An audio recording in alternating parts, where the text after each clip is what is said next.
Hello sir. Hello. Hello. Sir मुझे please डालो sir. Sir आवाज आ रही है? हेलो। इंडिया को ये कॉल आता है मालदीव से, जो कि कुछ छोटे छोटे से आइलैंड्स हैं इंडियन ओशन में, जहां रात के अंधेरे में कुछ लोग पानी के रास्ते से मालदीव्स में आते हैं और सुबह होते होते मालदीव्स की गलियों में फायरिंग करना शुरू कर देते हैं। ये लोग प्रेसिडेंट के घर पे, एनएसएस के हेडक्वार्टर्स पे और टीवी रेडियो हर स्टेशन पे हमला कर देते हैं, और इसके बाद ही ये बिजली पानी जैसी इसेंशियल चीजों की सप्लाई ही काट देते हैं। तो क्लियरली ये एक वेल प्लान्ड कोऑर्डिनेटेड अटैक था। इस टाइम पे मालदीव्स के प्रेसिडेंट अब्दुल गायूम पूरी तरीके से अंडर कवर चले जाते हैं खुद की प्रोटेक्शन के लिए, और इंडिया को जो कॉल आया था वो गायूम के कहने पे ही किया गया था। यानी लिटरल सेंस में मालदीव्स ने इंडिया से मदद मांगी कि प्लीज हमें बचा लो, और इंडिया का रिएक्शन था बिल्कुल, हम आपको जरूर बचाएंगे। और फिर मालदीव्स को बचाने आते हैं।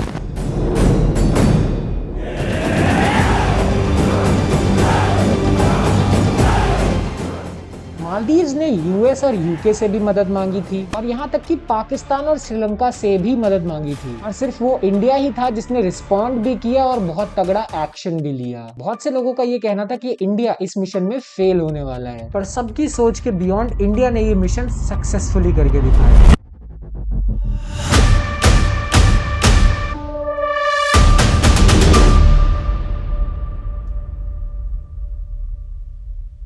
अब इंडिया को जो एसओएस कॉल आया था उससे ये बात तो समझ आ गई थी कि रात के अंधेरे में रेबल्स ने मालदीव्स में एंट्री ली है, पर उनका नंबर 100 से 200 में है, 800 से 1000 के बीच में है, या उससे भी ज्यादा है, ये किसी को भी नहीं पता था। इन लोगों के पास हर तरीके के हथियार थे, रॉकेट लॉन्चर्स, ग्रेनेड जैसी चीजें भी थी, और सबसे बड़ी बात, इन लोगों के पास सरफेस टू एयर मिसाइल्स भी प्रेजेंट थी।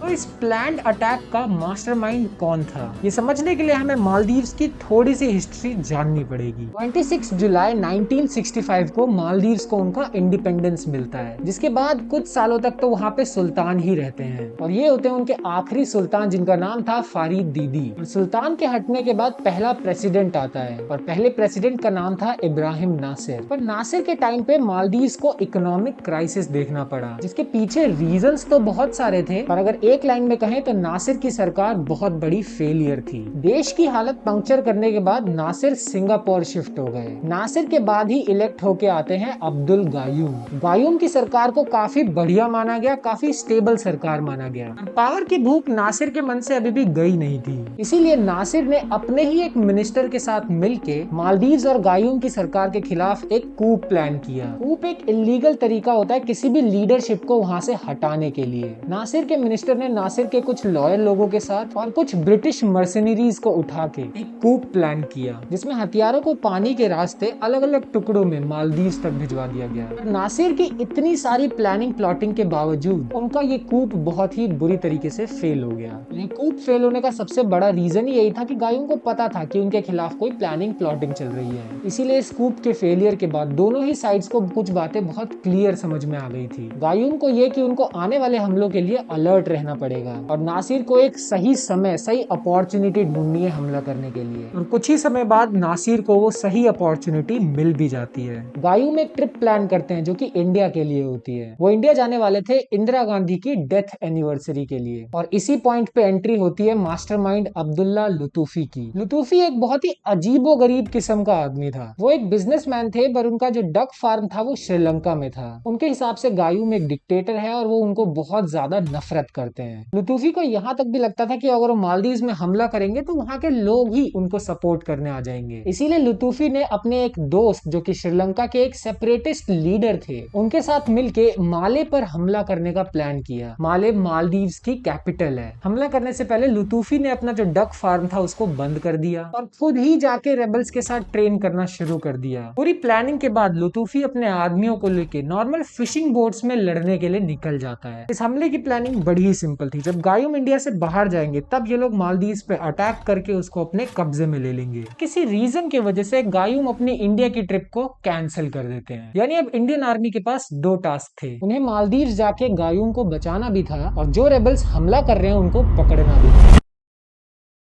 सबसे पहले तो पानी से हमला करने का प्लान बनाया गया और इस तरीके में लगभग 36 घंटे लग जाते और इस हमले में सबसे क्रूशियल चीज टाइम ही थी। इसीलिए हवा से अटैक करने के लिए 5 IL-76 प्लेन रेडी थे, साथ ही साथ छोटे वाले 14 AN-32 प्लेन्स भी रेडी थे और इस मेथड में सिर्फ और सिर्फ 4 घंटे लगते मालदीव्स तक पहुंचने के लिए। IL-76 को चूज किया गया क्योंकि उसमें कोई भी रिफ्यूलिंग की जरूरत नहीं थी, जबकि AN-32 वाले प्लेन्स को बैकअप के लिए रेडी रखा गया। इतना सिंपल सा टास्क है, आर्मी के प्लेन्स जाएंगे, उतरेंगे और सबको बचा लेंगे। बिल्कुल भी नहीं, चीजें इतनी आसान तो नहीं होने वाली थी। आज के टाइम पे हमारे पास मार्कोस है, गरुड्स है, NSG है, CISF है, इन सबको कंबाइंड तरीके से QRF क्विक रिएक्शन फोर्स कहा जाता है, जो कि बहुत शॉर्ट नोटिस पे भी एक्शन लेने के लिए रेडी होते हैं। पर 1988 में जितने भी आर्मी वगैरह थी उनको वॉर सिचुएशंस के लिए ही माना जाता था, क्योंकि इस तरीके के मिशंस में आपको मैप्स की जरूरत पड़ती है, अपने लोगों को बताना पड़ता है, ट्रांसपोर्टिंग में टाइम लगता है, कैलकुलेशन में टाइम लगता है और इतने सारे काम में लगभग 3 दिन लग सकते हैं। और 3 दिन तो बहुत दूर की बात है, कुछ घंटे ही थे मालदीव्स के पास। इसीलिए इस मिशन को जल्दबाजी में किया गया। इसीलिए कई लोगों का तो ऐसे रिएक्शन था कि मालदीव्स ये है क्या, ये कोई आइलैंड है या कंट्री है और ये जगह है कहाँ पे, इतना सारा कंफ्यूजन था। और मालदीव्स की लोकेशन भी ऐसी थी कि उसके मिलिट्री मैप्स किसी के पास थे ही नहीं। बाहर की प्रॉब्लम्स के अलावा घर की भी कुछ प्रॉब्लम्स थी, जैसे इंडिया में उस समय खालिस्तान मूवमेंट चल रहा था। ये अटैक बिल्कुल दिवाली के पास हुआ था, इसीलिए बहुत से लोग दिवाली की छुट्टी पे गए हुए थे। और सबसे बड़ा प्रॉब्लम ये था कि रिलायबल इंफॉर्मेशन नहीं थी।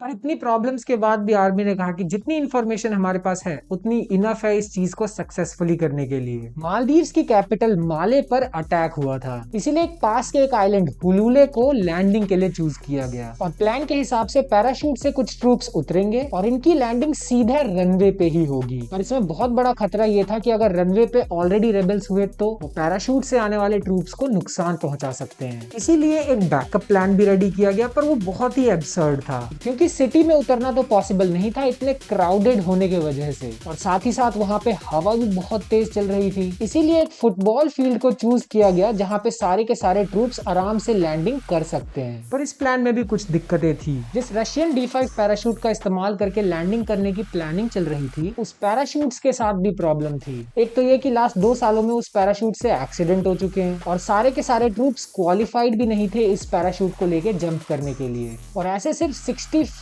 पैराशूट्स ही अवेलेबल थे। दूसरे पैराशूट्स थे इंडिया के पास, पर इतने कम टाइम में और पैराशूट्स ला पाना बहुत इम्पॉसिबल था। इसके अलावा भी कुछ ऐसी दिक्कतें थी जो कि शायद आज की डेट में तो हम कंसीडर भी ना करें। आज हमारे लिए कम्युनिकेशन इतना ज्यादा इजी हो चुका है, 1988 में टेलीफोन्स भी होना बहुत बड़ी बात थी कुछ लोगों के लिए, और वायरलेस टेलीफोन्स होना तो बहुत ही बड़ा प्रिविलेज था। और मालदीव जैसे सी लोकेशन पे कम्युनिकेशन करना तो और भी बहुत ज्यादा मुश्किल हो जाता है। अगर किसी एक शिप को दूसरी शिप के साथ कम्युनिकेट करना था तो एक कोड वर्ड रेडी किया जाता था, किसी इंसान को शिप के ऊपर चढ़ना पड़ता था और फिर विजुअल फॉर्मेट में उस कोड वर्ड को भेजा जाता था। इतनी मेहनत इसलिए ताकि इन मैसेजेस की सीक्रेसी बनाई जा सके। वो एयरक्राफ्ट्स ने मालदीव्स की तरफ उड़ना शुरू कर दिया। 4 घंटों तक ये 37,000 फीट पर उड़ते रहे। ये दोनों प्लेन्स एक दूसरे से 1-1 किलोमीटर दूर थे और इन प्लेन्स ने रेडियो भी ऑफ कर रखा था और सारी नेविगेशन लाइट्स भी बंद कर रखी थी। इंडिया के खुद के कंट्रोलर को नहीं पता था कि चल क्या रहा है। बीच में एक बहुत ही इंपॉर्टेंट चेक पॉइंट आता है, वहां पे भी उन्होंने अपनी लोकेशन डिस्क्लोज नहीं करी।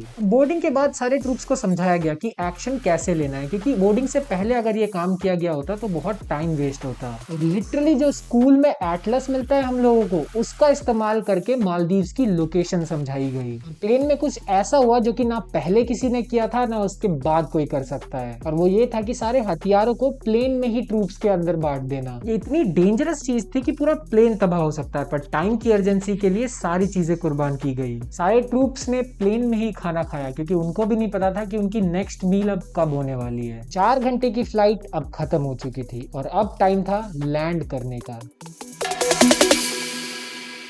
लैंडिंग के लिए सबसे इंपॉर्टेंट चीज थी कि प्लेन का कनेक्शन बन सके एयर ट्रैफिक कंट्रोल के साथ, और अगर ये कनेक्शन नहीं बनता है तो हमें पैराड्रॉप करना पड़ जाता। और ये इतना डेंजर था कि कोई नहीं चाहता था कि इसकी नौबत आए। काफी देर तक एयर ट्रैफिक कंट्रोल के साथ कनेक्शन बनाने की कोशिश की गई और फाइनली कनेक्शन बन ही गया। उनके वहां से मैसेज आया, the runway is safe to land. रात के अंधेरे में रनवे की लाइट्स को ऑफ करके लैंडिंग की गई। लैंडिंग के बाद सबसे पहला काम किया गया कि ATC के टावर को सिक्योर करना। जिसके बाद कमांडर ने गायूम को वहीं से ही कांटेक्ट किया। Mister president, we are here. इसके बाद सिंपल सी धोनीज बोट का इस्तेमाल करके हुलुले से माले की तरफ एंट्री लेना शुरू किया गया और एक बार सोल्जर्स माले पहुंच गए तो उन्होंने सारे डायरेक्शन में फैलना शुरू कर दिया। लेकिन एक सेकेंड,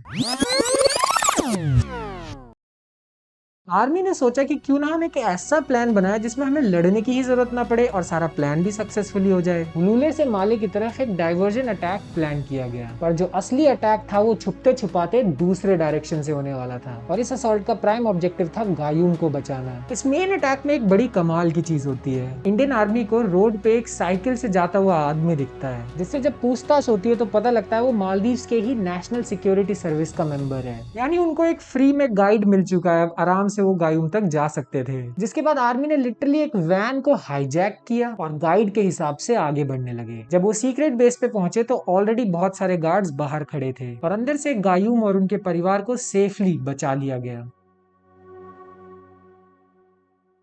यानी एक काम सक्सेसफुली पूरा हो चुका है, अब उन्हें दूसरा काम करना था और वो था अब्दुल्ला लुतूफी को पकड़ना। अब लुतूफी को पकड़ने के लिए ऐसा प्लान बनाया गया कि वही वाली बात है कि सांप भी मर जाए और लाठी भी ना टूटे। इसीलिए दूसरे प्लेन को सारी लाइट्स ऑन करके लैंड कराया गया ताकि दूसरे आइलैंड पे रेबल्स को पता चल जाए कि आर्मी यहाँ आ चुकी है। जो बैकअप टीम थी उनको कहा गया कि आप माले के ऊपर से फ्लाई करो, क्योंकि अगर आइलैंड के ऊपर से इतने सारे प्लेन्स जाते हुए अगर रेबल्स देखेंगे तो वो डर के मारे वैसे ही सरेंडर कर देंगे, क्योंकि उन्हें लगेगा कि यार बहुत सारी आर्मी आ चुकी है, वो जीतने तो वाले नहीं है। और ये प्लान सही में सक्सेसफुल भी हो जाता है। लुतूफी सरेंडर तो नहीं करता, पर वो भागना शुरू कर देता है माले से और लुतूफी अपना पूरा का पूरा दिमाग लगा के एक बहुत ही तगड़ा आइडिया लगाता है। जिस मर्चेंट शिप को चुरा के वो भाग रहा होता है उसके सारे लाइट्स को वो ऑन कर देता है। उसको लगा कि आर्मी को वो बेवकूफ बना देगा, डाइवर्जन क्रिएट कर देगा ये करके, पर ऑफ कोर्स इसका उल्टा ही हुआ। रात के अंधेरे में एक अलग से शिप लाइट जलती हुई सबको नजर आ गई, तो जो हुलुले में ट्रूप्स बचे हुए थे उन्होंने लुतूफी को भागते हुए देख लिया और इन ट्रूप्स ने वहीं से उस शिप के ऊपर फायर करना शुरू कर दिया। लुतूफी इतना भी बेवकूफ नहीं था, उसको पता था ऐसा कुछ हो सकता है, इसीलिए उसने हॉस्टेजेस को अपने साथ रखा ताकि जो फायरिंग हो वो इतनी भी भयंकर ना हो जाए। लुतूफी के प्लान के हिसाब से वो श्रीलंका की तरफ भागना शुरू कर देता है और 2 इंडियन नेवल शिप्स को इन्फॉर्म कर दिया गया कि लुतूफी भागने की कोशिश कर रहा है, आप उसको ट्रैक करके पकड़ो। और यहाँ तक कि 2 और इंडियन नेवल शिप्स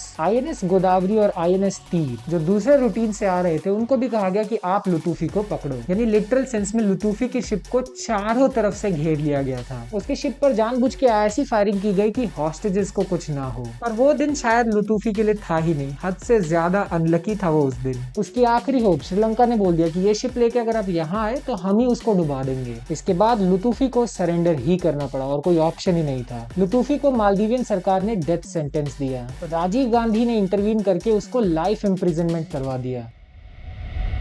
आज हमारे रिलेशंस कैसे भी हो मालदीव्स के साथ, पर एक टाइम पे मालदीव्स के साथ हमारे रिलेशंस काफी अच्छे थे और हम होप कर सकते हैं कि टाइम के साथ चीजें वापस से अच्छी हो जाएं।